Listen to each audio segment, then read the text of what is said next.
Hello YouTube and fellow sports cards collectors, this is Eric J and welcome to the channel.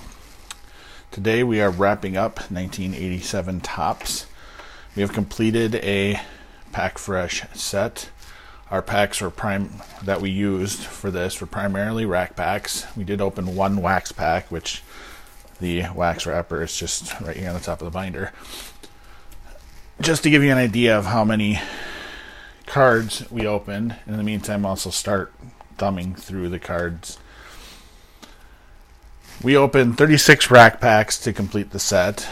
There are 48 cards per rack pack, 48 non-all-star insert cards. That comes out to 1,728 cards that we saw. There's a couple of Hall of Famers here. Actually, 3 Hall of Famers. Another Hall of Famer here. So 1,728 cards out of the rack packs, and we opened one wax pack which has 17 cards in it for a total of 1,745 cards that we saw.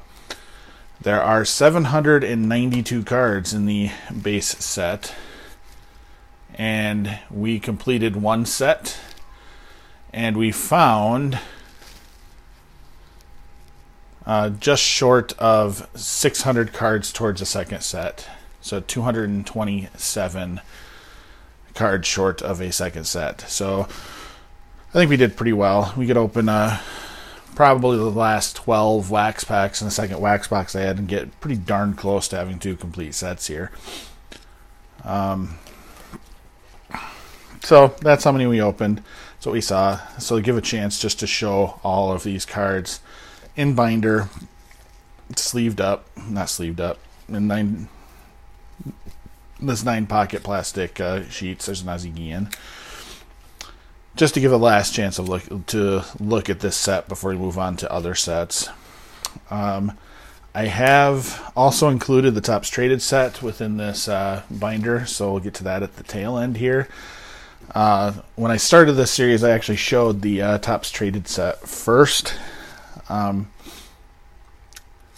So that if you want to see just the Topps Traded, you can go find that video on the channel. This is another Hall of Famer. Haven't been pointing all the Hall of Famers out, so if you want to complain about one of them not being called out, go right ahead and make a comment about it. That's fine. One of the things I like about complete sets is that you get to see some players that many of us are not going to remember. Unless you're, true diehard of some of these teams or a relative of some of these players. A lot of these guys that are in here are, a heck of a lot better than baseball than most of us watching this. They got to the pinnacle even if they only played in one game, and that is absolutely remarkable given how few players there are in the league. There's Wade Boggs, and just the sheer number of levels you have to get through. There's multiple levels of minor league teams and series, independent ball, all those things. So it's incredibly difficult for even the unknown players to make it, let alone the ones that perform, at starter level for a long time, or stars, all-stars, and, the cream of the crop that end up being the Hall of Famers. But Bo Jackson, which is, well sought after card here. So even some of these players that I might vaguely remember, I find interesting looking at them. Guys like Steve Buechele. I know he played for the Cubs later on. Rangers here. Guy that played for quite a few years. Good. These guys are good. Even the ones that didn't put up the huge numbers that we're all chasing after. For those particular players. But anyhow, cup cards on here, like Corey Snyder. Also enjoy in this series, you can't really see them that great over on the sides, that the manager cards have the team checklist for the base sets on them. Also, the vast majority of these cards have little tidbits of information on the backs of them that are, sometimes interesting reads. So, just randomly grab a card here.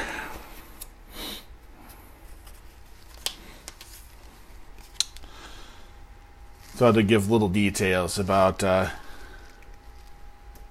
player in this case, where he might have. In this case, this is where Rick went to high school and community college. In other cases, you'll get little tidbits about remember when with Topps.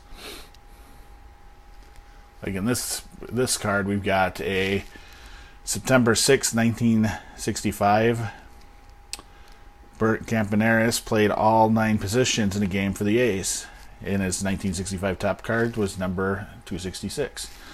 So I remember as a kid really enjoying a lot of those little tidbits that were added on some of these cards. Because you'd thumb through them to get the players that you're looking for, the teams that you're looking for. But it's also fun to me reading a lot of the backs of the cards just to, find little bits of trivia that, today we might look up on Wikipedia or Baseball Reference or various other online resources. Those things didn't exist for us in 1987 when this was coming out. This Jamie Moyer rookie played for a lot of years. Of course, Tommy John and his surgery is, well known, saving pitchers' careers, which didn't exist back in the day until he had that surgery.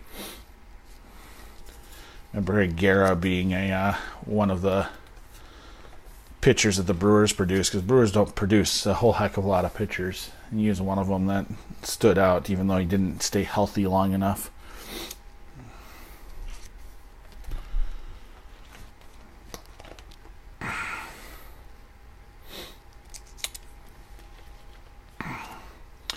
But yeah, a lot of these players got to watch play, a little bit here and there, or even remember that they were traded during the season. Like Gene Nelson got traded here in 1987.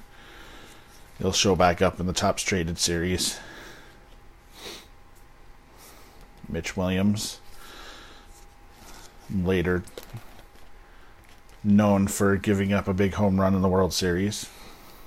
Joe Carter fans out there. The other thing I find interesting about looking at cards, and this case we're talking about cards that are 32 years old, is just the sheer number of coaches and broadcasters that you see out of this group. I would be interested in hearing from people that were in their 40s in the 80s, looking back in the 50s, and see if we had some similarities in there just from their memories. It's an interesting thing to talk about. Like Bill Schroeder is a pretty decent analyst for Milwaukee Brewers broadcasts. Reggie Jackson, of course, is a Hall of Famer. Then these turn back the clock cards, which many of us enjoyed that little subset. Barry Bonds, rookie, at least his non-traded rookie. Dale Swaim, of course, was a manager. Templeton, Cardinals and Padres fans might recognize that he was part of the trade for Ozzie Smith. We get the Roger Clemens.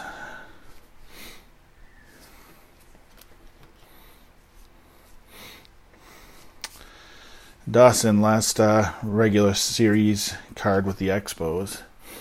He's in the traded series with the Cubs. Of course, he won the MVP in this season with hitting 49 home runs. Sean Dunston, I remember watching games on WGN and fans having Sean-O-meter batting average signs up in the stands. Just one of those things that stands out to me. And a lot of these players, because this is right, I would have been 9 years old when this set came out, and so this is right when a lot of my impressionable years of baseball set in. So there's a lot of memories for these cards and players because of that. Mark McGwire, so he's quite a bit smaller in his 1987 picture than some of his later career pictures.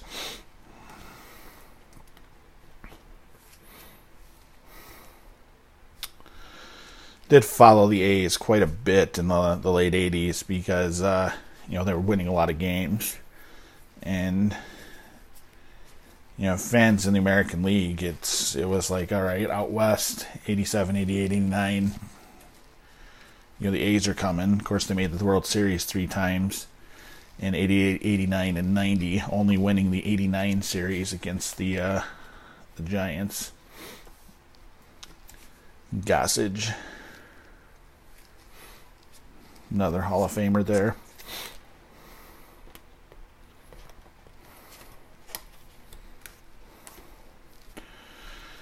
The first years that I really remember games were 1984. I remember a few games, particularly in the playoffs. My mother was a big Cubs fan, so we got a VCR specifically to record some of those games to watch them. So I remember watching some of those games in 84, and then 85 is when I started collecting.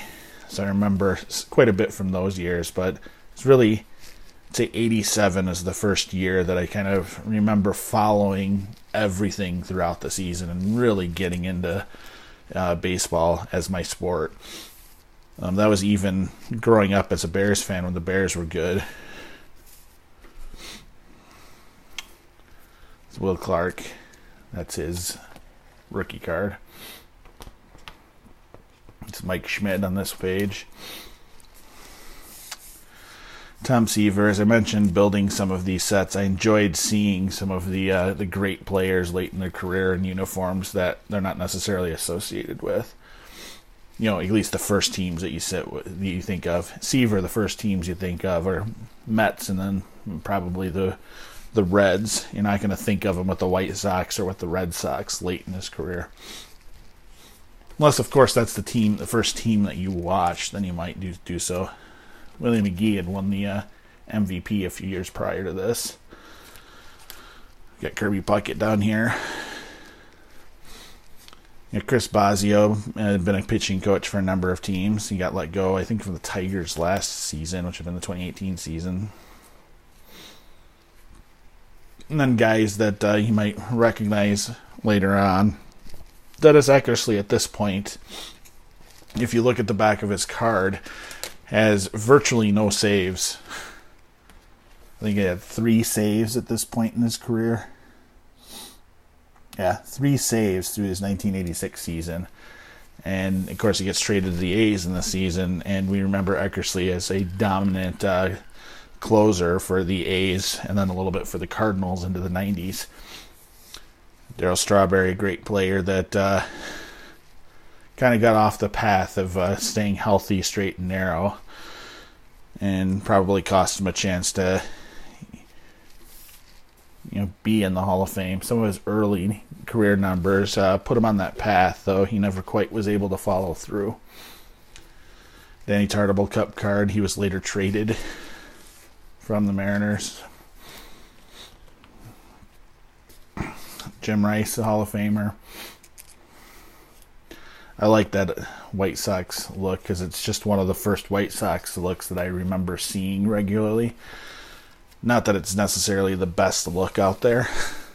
I like some of their 90s and more recent uniforms probably better. It's just some of these classic looks you kind of associate with when you started to watch and get into baseball, if that's your sport, like many of us watching this are.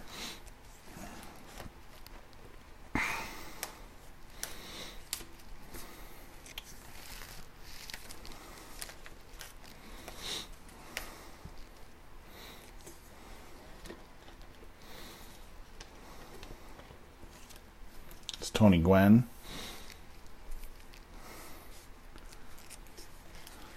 Of course, Gwynn and Boggs were kind of the two best hitters, getting all those batting titles from when they came into the league in 83 and finished up, some 16, 17, 18, 19, 20 years later, whatever it was. I don't know exactly how long each of their careers were, but long enough to get to the 3,000 hit club. Rob Deere, one of the prodigious power hitters of the time that also struck out a ton.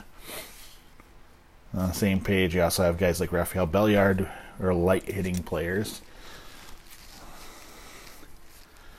Mike Maddox, brother of Greg, now in 2019 a Cardinals pitching coach. Pretty good pitching coach for a number of teams. I remember him being pitching coach for the Brewers back when the Brewers got back to the playoffs after a long absence in the 2008 season.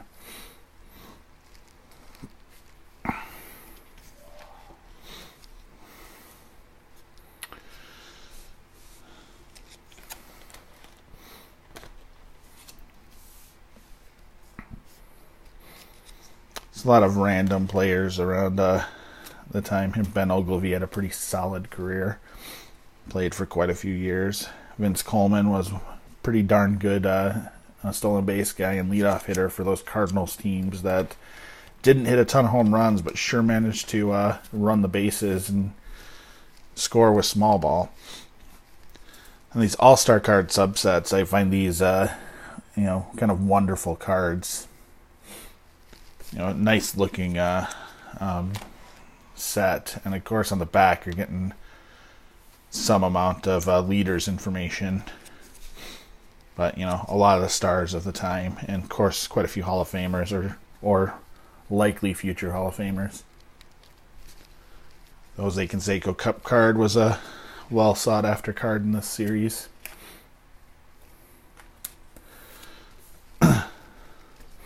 I also went past the Don Mattingly, which was earlier.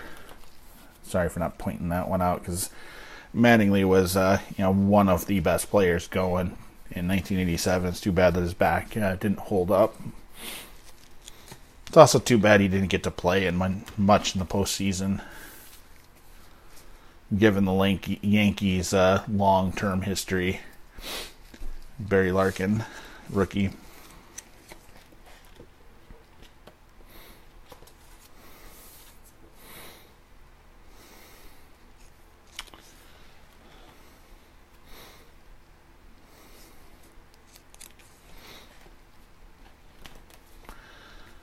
Don Sutton, Hall of Famer, a lot of years pitched, 300 game winner. Sandberg.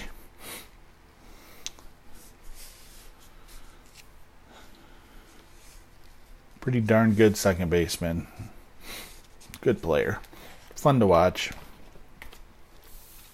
Alan Trammell, it's good that he's in the Hall of Fame now.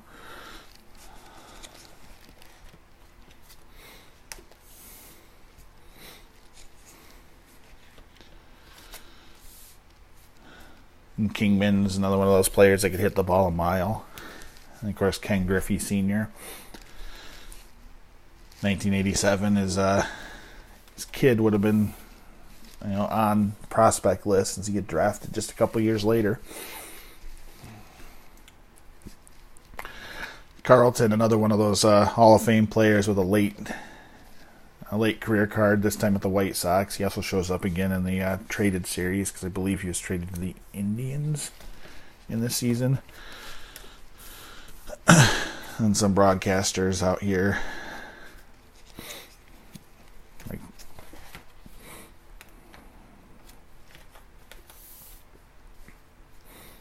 Ricky Henderson. He was a joy to watch.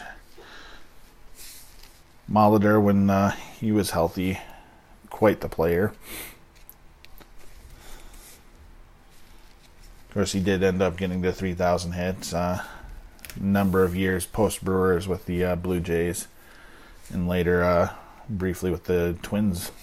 You got Ozzie Smith and Carlton Fisk on this page.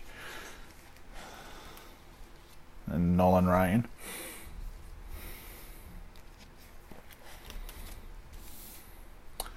Robin Yount and Harold Baines, of course, is part of the class of 2019.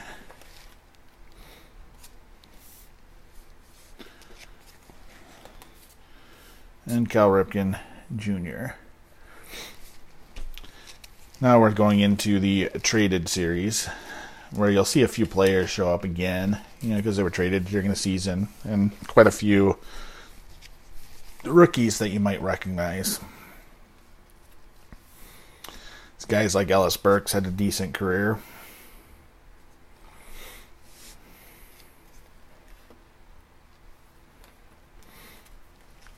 There's the Steve Carlton with the Indians. And then Andre Dawson is David Cohn's rookie. Eckersley with the A's, first A's card, at least in tops. Doug Drabek,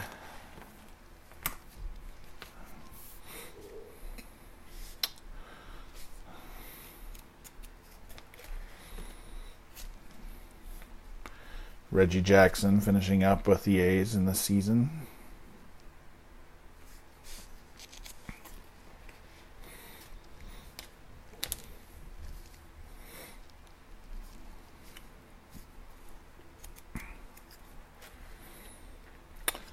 Of course, we've got the Greg Maddux rookie card here.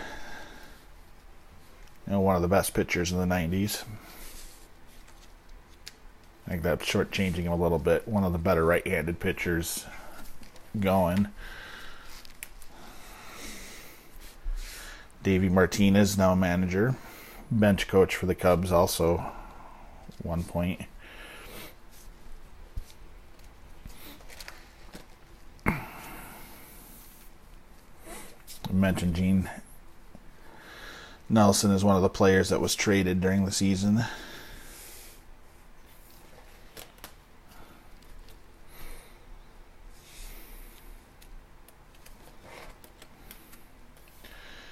Always enjoy these end of the season sets, you know, to catch the players that changed late in the off season or traded during the seasons. Always fun to see what we got. And then of course the rookies, you know, Steinbach caught for those A's teams that made the World Series. Andy Van Slyke after starting his career with the Cardinals. Matt Williams rookie. And then these all-star inserts, which there are 22 of them that come specifically to the rack packs. We did get all 22, so might as well just show them, since there's a lot of stars and Hall of Famers in this group. And then we get the last card, which is a Teddy Higuera hidden back there. So this is the wrap-up of 1987 Topps. If you're watching other videos, you'll see I'm still working on 2019 Topps Heritage, working on 1986 Sport Flicks. And after this one posts, there will be a new series starting for a new set that I'm working on. It is going to be one of the score sets. I was originally going to start with 1988 score, though there is one other channel that is currently exploring that set, so I figure I'll wait on that one. So look for a score set to come. It'll be either 88 to 91. So 88, 89, 90, 91. I have enough cards for all three of those sets to create Pack Fresh sets for. So that's where we're going next, is score products. So if you enjoyed watching this video and this series, please leave likes, please leave comments. Those are both appreciated. If you want to see more Pack Fresh sets being created and other content that I'm creating on this channel, please subscribe and look for those videos to come in future dates. In the meantime, thanks for watching, and we'll talk to you all in a future video. Bye now.